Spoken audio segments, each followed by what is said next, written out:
రాష్ట్ర అధ్యక్షుడు, జాతీయ కార్యవర్గ సభ్యులు, మాజీ ఎంపీలు, రాష్ట్ర పదాధికారులు, మోర్చాల అధ్యక్షులు, మిగిలిన వాళ్ళందరూ కూడా కిందికి దిగితే ప్రోగ్రాం స్టార్ట్ చేయొచ్చు. చాలా వాతావరణం చాలా బాగలేదు. భరత్ భరత్ భరత్ అసలు అందరు దిగండి, మీరు అందరు దిగండి, దిగండి, అందరు దిగండి, బస్సు దిగండి. అక్కడ కార్యాలయం చేయండి, కేవలంగా తిరిగేవాడు సార్ చెప్పిన తర్వాత అందరూ దిగాలి.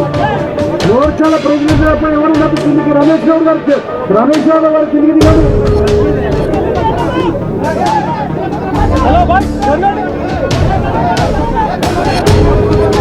భారత్ మాతాకి ఈ ముందున్నటువంటి వాళ్ళకు తీసుకున్నటువంటి లైన్ ఇబ్బంది అవుతుంది.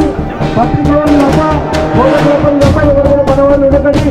లెఫ్ట్ సైడ్ ఉన్నటువంటి వాళ్ళందరూ కూడా మీ సీట్లలో కూర్చుంటండి, లేదంటే రైట్ సైడ్ చెట్ల కింద చాలా బలం ఉంటుంది, ఎండ చాలా ఎక్కువ ఉంది. ఆ రోడ్డు మీద మేము నిల్చోలేరు కాబట్టి దయచేసి మీరందరూ కూడా రైట్ సైడ్ చెట్ల మీద వచ్చేస్తే మనం ఒక మీటింగ్ లో ప్రారంభం చేద్దాం. అందరూ కూడా ఇక్కడ ఉన్నటువంటి వాళ్ళందరూ కూడా ఖాళీ చేయాలి, కొద్దిగా అందరూ కూడా ఖాళీ చేయాలి. ఇక్కడ ఉన్నటువంటి బీజేపీ నాయకులు అందరూ వెనకపోండి, మీడియా ఇచ్చేసేయండి. ముందున్నటువంటి బీజేపీ నాయకులు అక్కడికి ఖాళీ చేయండి. మీడియాలకు కేంద్రీయ ఉన్నటువంటి వాళ్ళు ఇప్పుడు నేను చెప్పిన కేటగిరీ కాకుండా ఉన్నటువంటి వాళ్ళందరూ కూడా తిరిగి దిగండి.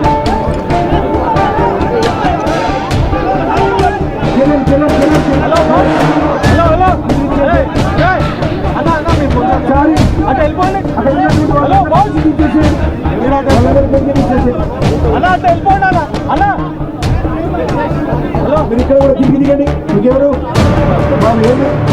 దిగచ్చే మరి ఏం చేస్తారు? దిగండి, దిగండి, దిగండి, ఇక్కడ దిగండి ప్లీజ్. మనం ఈరోజు నిరుద్యోగులు ఈ మహాధర్నా ఏదైతుందో రాష్ట్ర ప్రభుత్వం పేపర్ లీకేజీలలో సరిగ్గా స్పందించకపోవడంతో నిరుద్యోగ యువకులకి పెద్ద ఎత్తున నష్టం జరుగుతుంది.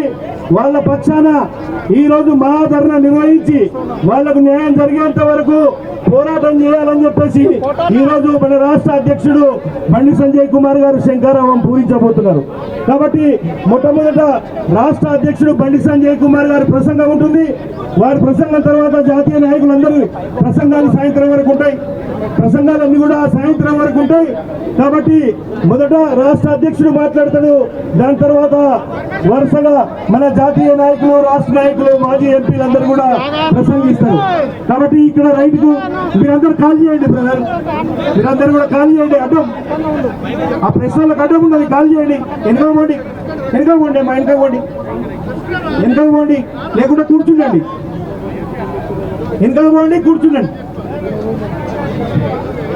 నేను చెప్పిన వాళ్ళు కాకుండా పైన ఎవరంటే వాళ్ళు రావద్దు, వాతావరణం ఖరాబ్ చేయొద్దు, పేర్లు పెట్టి కిందికి దిగిపోండి అని చెప్పిన తర్వాత గౌరవంగా ఉంటుంది. కాబట్టి కేటగిరీకి సంబంధించినటువంటి రాష్ట్ర పదాధికారులు అదేవిధంగా జాతీయ నాయకులు, మాజీ పార్లమెంటు సభ్యులు, మోర్చాల రాష్ట్ర అధ్యక్షులు వీళ్ళు మాత్రం పైన ఉంటారు.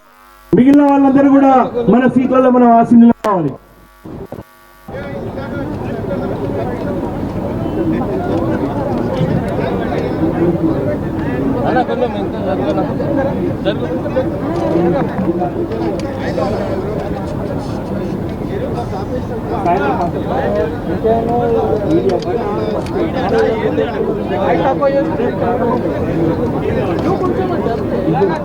సికింద్రాబాద్ జిల్లా అధ్యక్షుడు, సెంట్రల్ జిల్లా అధ్యక్షుడు, అదేవిధంగా Rangareddy urban rural, Medchal urban rural, అదేవిధంగా గోల్కొండ మలక్పేట జిల్లా అధ్యక్షులను కూడా వేదికపైకి రావాల్సిందిగా ఆహ్వానిస్తున్నాం.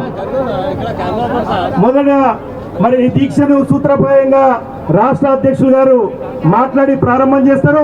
తర్వాత మన యొక్క నాయకుల అందరి కూడా ప్రసంగాలు ఉంటాయి. సాయంత్రం వరకు ఈ యొక్క ధర్నా కొనసాగుతుంది. కాబట్టి ఈ ధర్నాలో రాష్ట్ర ప్రభుత్వం ప్రతి వైఫల్యాన్ని ఎండగట్టి నిరుద్యోగులకు మద్దతుగా వాళ్లకు భరోసా నింపడం కోసం మన నాయకులందరూ కూడా ప్రయత్నం చేస్తారు. పెద్ద ఎత్తున తరలి వచ్చినటువంటి యువతి యువకులు, నిరుద్యోగ యువకులు, విద్యార్థులకి, బీజేపీ నాయకులకి స్వాగతం, సుస్వాగతం. మీ అందరికి స్వాగతం పలుకుతూ రాష్ట్ర అధ్యక్షుడు గారిని ఈ యొక్క మహాధర్నాను ప్రారంభించాల్సిందిగా కోరుతున్నాం.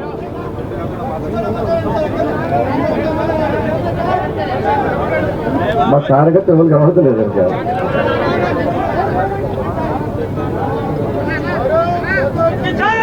భారత్ మాతాకి గట్టిగా నలనా. భారత్ మాతాకి, భారత్ మాతాకి జై శ్రీరామ్, జై శ్రీరామ్. రామ లక్ష్మణ జానకి వందే వందే వందే. నరేంద్ర మోడీ గారి నాయకత్వం, జేపీ నడ్డా గారి నాయకత్వం, అమిత్ షా గారి నాయకత్వం. అందరికీ నమస్కారం. వేదిక పైన పెద్దలు, ఇంత పెద్ద ఎత్తున తరలి వచ్చినటువంటి ఈటల రాజేందర్ గారు, జాతీయ కార్యవర్గ సభ్యులు, హుజాబాద్ శాసనసభ్యులు వాటి వేదిక రావాల్సిందిగా కోరుతున్నాను. అదేవిధంగా కొండ విశ్వేశ్వరరెడ్డి గారు, భారతీయ జనతా పార్టీ నాయకులు, మాజీ పార్లమెంట్ సభ్యులు, వారిని కూడా వేదిక మీద రావాల్సిందిగా కోరుతున్నాను. కొంచెం ప్లేసింగ్ అండి. వేదిక పెద్దలకు, విచ్చేసిన కార్యకర్త సోదరి సోదరిమణులకు, పాత్రికేయ మిత్రులందరూ కూడా హృదయపూర్వక నమస్కారాలు. మనందరికీ తెలిసిందే, ఈరోజు తెలంగాణ రాష్ట్ర వ్యాప్తంగా కాదు, దేశ చర్చ జరుగుతున్నటువంటి విషయం తెలంగాణ రాష్ట్రంలో ఈ మూర్ఖత్వం, ప్రభుత్వం యొక్క నిర్లక్ష్యం వల్ల,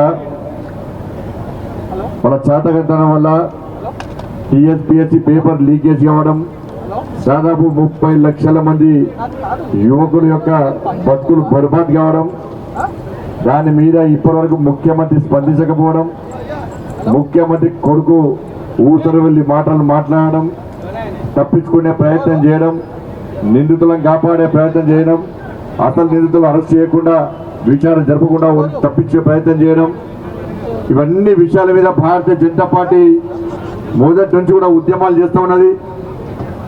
గన్ పార్క్ దగ్గర ఏ తెలంగాణ ఉద్యమానికి స్ఫూర్తి, ఏ ప్రతి తెలంగాణ యువకుడికి ఇవాళ ఒక స్ఫూర్తి, ఒక ఆవేశం, ఆలోచన రగిలించినటువంటి గన్ పార్క్ దగ్గర భారతీయ జనతా పార్టీ ఆ రోజు 2 గంటల పాటు దీక్ష చేసి, దాంతోపాటు అన్ని అసెంబ్లీ కేంద్రాల్లో దీక్ష చేయడం, అన్ని జిల్లాల్లో ఆందోళన కార్యక్రమాలు చేపట్టడం, తెలంగాణ రాష్ట్ర వ్యాప్తంగా నుండి నిరాశ నిస్పృహ యువతకు ఒక భరోసా, ఒక ఆత్మ విశ్వాసం కల్పించే విధంగా, ఒక ధైర్యాన్ని కల్పించే విధంగా మీకండగా భారతీయ జనతా పార్టీ ఉంటుంది.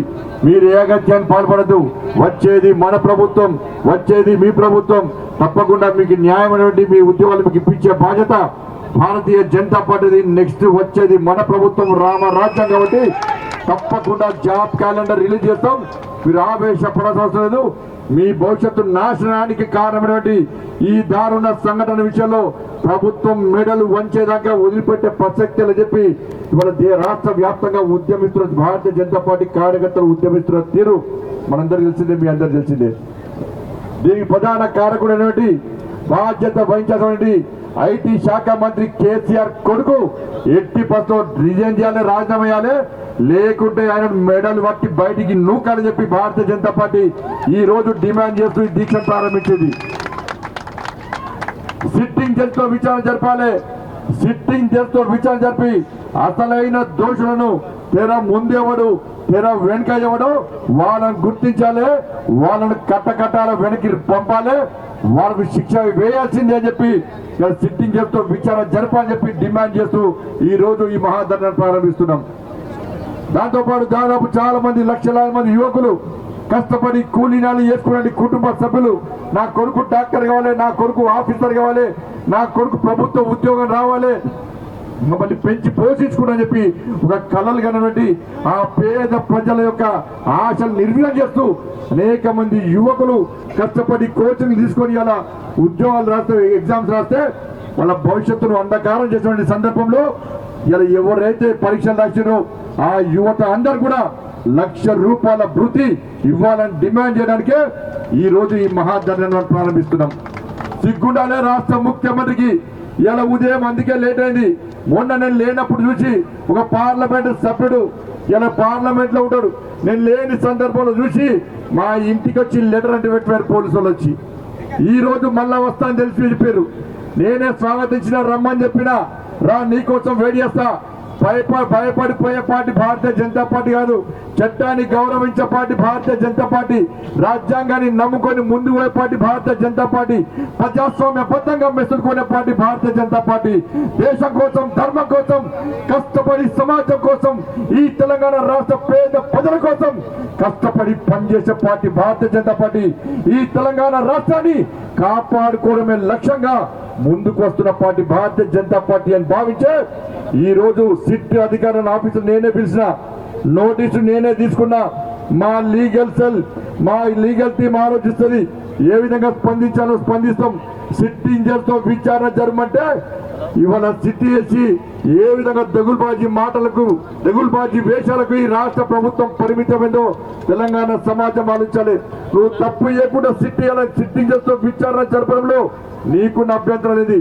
దొంగల పట్టుకోరా బాబు అంటే ఇలా విమర్శలు మేము ఆరోపించడం ప్రతిపక్ష నాయకులకు నోటీస్ ఇచ్చే స్థాయికి వచ్చిందంటే దొంగలను మేము కాపాడతామని చెప్పి చెప్పకనే ఈ ప్రభుత్వం చెప్తున్న విషయాన్ని ఒక్కసారి గుర్తుంచుకోవాలి. ఇలా ముఖ్యమంత్రి కొడుకు అన్నాడు, ఇలా ఇద్దరికే పరిమితం, ఇద్దరి వల్లనే లీకేజ్ అని చెప్పాడు ముఖ్యమంత్రి కొడుకు. ఇవాళ 11 మందిని ఎందుకు అరెస్ట్ చేస్తావు? దాదాపు 20 మందికి ఎందుకు నోటీస్ ఇస్తావు? ఇద్దరని ఎందుకన్నావు? ఒక్కసారి ఆ ట్విట్టర్ టిల్లు సమాన్ చెప్పాలి. ఏమనంటే కోర్టు పోతాడు, మా మీద ఆర్డర్లు పట్టుకొస్తాడు. నీకు ధైర్యం ఉంటే దమ్ముంటే నువ్వు సిట్టింగ్ చేస్తూ విచారణ జరుపు. నువ్వు ఫస్ట్ రిజైన్ చేయి.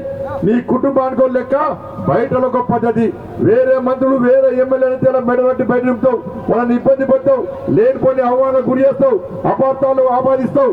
ఇలా నీ కుటుంబం నీ కొడుకు మాత్రం నీ కుటుంబ సభ్యులు ఏ దందా చేసినా, ఏ దగులుబాజీ పనులు చేసినా, ఏ లుచ్చ లఫంగా పనులు చేసినా కూడా వాళ్ళని కాపాడే ప్రయత్నం చేస్తున్నామంటే నీ కుటుంబం యొక్క అహంకారం ఏందో తెలంగాణ సమాజం గుర్తిస్తుంది. అందుకే సోదరులారా, ఈ తెలంగాణ రాష్ట్రంలో ఈ నియంతృత్వ పాలనకు వ్యతిరేకంగా, ఈ నయా రజాకర్ల పాలనకు వ్యతిరేకంగా, ఈ కుటుంబ పాలనకు వ్యతిరేకంగా, ఈ అవినీతి పాలనకు వ్యతిరేకంగా భారతీయ జనతా పార్టీ ఎప్పుడో యుద్ధాన్ని ప్రారంభించింది. అయినప్పుడు కూడా ఈ ప్రభుత్వానికి భయం వస్తలేదు. తప్పకుండా ప్రభుత్వానికి భయం ఏందో చూపిస్తాం. భారతీయ జనతా పార్టీ కార్యకర్తల దమ్మేందో చూపిస్తాం. ఈ తెలంగాణ రాష్ట్రంలో తెలంగాణ సమాజం యువకులంతా ఒక్కడైతే ఏ విధంగా గుణపాఠం చెప్తారో తప్పకుండా ఈ ప్రభుత్వానికి చూపిస్తాం. అందుకే మళ్ళీ డిమాండ్ చేస్తున్నా, ఈ విషయంలో టీఎస్పీఎస్సీ లీకేజ్ విషయంలో వెంటనే ముఖ్యమంత్రి కొడుకు వెంటనే రాజీనామా చేయాలి, లేకుంటే బర్తరఫ్ చేయాలి. ఈ సంఘటన పూర్తి స్థాయిలో ఈ సంఘటనపై సిట్టింగ్ జడ్జితో విచారణ జరపాలి. కష్టపడి చదువుకొని ఎగ్జామ్ రాసినటువంటి ఆ యువకులందరూ కూడా యువకులందరూ కూడా ₹1,00,000 భృతి చెల్లించాల్సిందే. ఆ డిమాండ్లతో ఈ రోజు భారతీయ జనతా పార్టీ రాష్ట్ర శాఖ ఆధ్వర్యంలో ఈ రోజు మహాధరణ ప్రారంభించడం. 11 మంది యువమోర్చా కార్యకర్తలు జైల్లో ఉన్నారని ఇవాళ కూడా జైల్లో ఉన్నారు. 11 మంది యువత రాష్ట్ర అధ్యక్షుడు భాను ప్రకాష్ తో పాటు ఇలా 11 మంది యువకులు జైల్లో పెట్టారు. చిన్న చిన్న పసి పిల్లలు. నేను ఒక తమ్ముడు బాధపడుతున్నా, నాకు పసి పిల్లలున్నారన్నా. టీఎస్పీఎస్సీలో లీకేజీకి వ్యతిరేకంగా నేను ఉద్యమం చేస్తే నన్ను తీసుకొచ్చి నాన్ బెయిలబుల్ కేసు పెట్టి లోపలేసిరన్నా. నా కుటుంబం ఇబ్బంది పడుతుందన్నా. కానీ అయినా కూడా నేను పార్టీ కోసం పనిచేస్తున్న 30 లక్షల మంది యువకులు నాశనం చేసిన ఈ ముఖ్యమంత్రి కుటుంబానికి వ్యతిరేకంగా యుద్ధం చేస్తానని చెప్పి ఆ తమ్ముడు ఇలా గంటాపరంగా గర్వంగా చెప్తున్నారంటే భారతీయ జనతా పార్టీ కార్యకర్తల కమిట్మెంట్ ఏందో ఒక్కసారి తెలంగాణ సమాజం గుర్తించుకోవాలి. 11 మందిని నాన్ బెయిలబుల్ కేసు పెట్టారు. బెయిల్ రాకుండా కస్టడీ పేరుతోని ఆ పేరుతోని ఈ పేరుతోని వాళ్ళని ఇబ్బంది పెట్టే ప్రయత్నం చేస్తున్నారు. జైలు లోపల ఇబ్బంది పెడుతున్నారు, బయట ఇబ్బంది పెడుతున్నారు. ఇబ్బందులు భరించడానికి యువమోర్చా కార్యకర్తలు, భారతీయ జనతా పార్టీ కార్యకర్తలు సిద్ధంగా ఉన్నారన్న విషయాన్ని రాష్ట్ర ముఖ్యమంత్రి గుర్తుంచుకోవాలి. మాకు జైలు కొత్త కాదు, కేసులు కొత్త కాదు. నీళ్ళక నీ కుటుంబాలక దొంగదండ లంగదండ వేసి జైలు కొట్టడం కాదు. ఇలా ధర్మం కోసం, దేశం కోసం, ఈ పేద ప్రజల కోసం, తెలంగాణ రాష్ట్రాన్ని కాపాడుకోవడం కోసం దేనికైనా తెగించి కొట్టాడమని చెప్పి ఈ సందర్భంగా తెలియజేస్తూ ఇంత పెద్ద ఎత్తున తరలి వచ్చినటువంటి ఈ భారతీయ జనతా పార్టీ కార్యకర్తలకు, నిరుద్యోగ యువతకు, యువకులకు కూడా డిఎస్సి 2008 సంబంధించినటువంటి నష్టపోయినటువంటి, ఇప్పటికీ నష్టపోతున్నటువంటి నా అన్నలు, నా అక్కలు, నా తమ్ముళ్ళు అందరూ వచ్చారు. వాళ్ళు కూడా ఈ సందర్భంగా హృదయపూర్వక స్వాగతం పలుకుతూ అన్ని university, Osmania university, Kakatiya university నుంచి వేలాదిగా తరలి వస్తున్నటువంటి నా అన్నలకు, నా తమ్ములకు అందరూ కూడా అదేవిధంగా పోలీస్ కానిస్టేబుల్ పోలీస్ రిక్రూట్మెంట్ లో నా అక్కలు, నా తమ్ముళ్ళందరూ కూడా చాలా మంది ప్రభుత్వ బాధ్యులందరూ కూడా ఈ ధర్నాకి, ఈ మహాధర్నాకు మద్దతు తెలపడం, ఈ ధర్నాలో పాల్గొనడం చాలా సంతోషం. వాళ్ళందరూ కూడా హృదయపూర్వక స్వాగతం పలుకుతూ ఈ మహాధర్నాను భారతీయ జనతా పార్టీ చేస్తున్నటువంటి మా నౌకర్లు మాకు కావాలి, కేసీఆర్ కొడుకు నౌకర్ ఊడగొట్టాలి, మా నౌకర్లు మాకు కావాలని చెప్పి సార్ ఈ మహాధర్నాను ఇప్పుడు ప్రారంభిస్తున్నాం. సాయంత్రం వరకు జరిగేటువంటి ఈ మహాధర్నాలో అందరూ విజయవంతం చేయాల్సిందిగా మీ అందరికీ విజ్ఞప్తి చేస్తూ, కోర్టు ఉత్తర్వులను తూచా తప్పకుండా పాటించే party Bharatiya Janata party, court ఆదేశాలను శిరసా వహించే పార్టీ భారతీయ జనతా పార్టీ. దానికి అనుగుణంగా సాయంత్రం 5 గంటల వరకు ఈ మహాధర్నాను కొనసాగిస్తాం. కార్యకర్తలు, నాయకులు, విచ్చేటువంటి నిరుద్యోగ యువత కానీ యువకులందరూ కూడా ఈ ధర్నాకు సహకరించాల్సిందిగా విజ్ఞప్తి చేస్తూ ముగిస్తున్నాను. భారత్ మాతాకి జై. మన సాయంత్రం 3 గంటలకు మాట్లాడతాం. వాళ్ళ రాష్ట్ర అధ్యక్షులు, సీనియర్ నాయకులు శ్రీ ఇంద్రసేన్ రెడ్డి గారిని మాట్లాడాల్సింది కోరుతాం.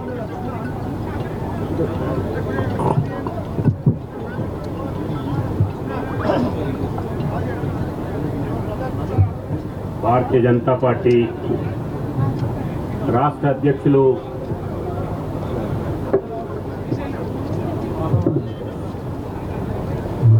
బండి సంజయ్ గారు, వేదికపై ఉన్నటువంటి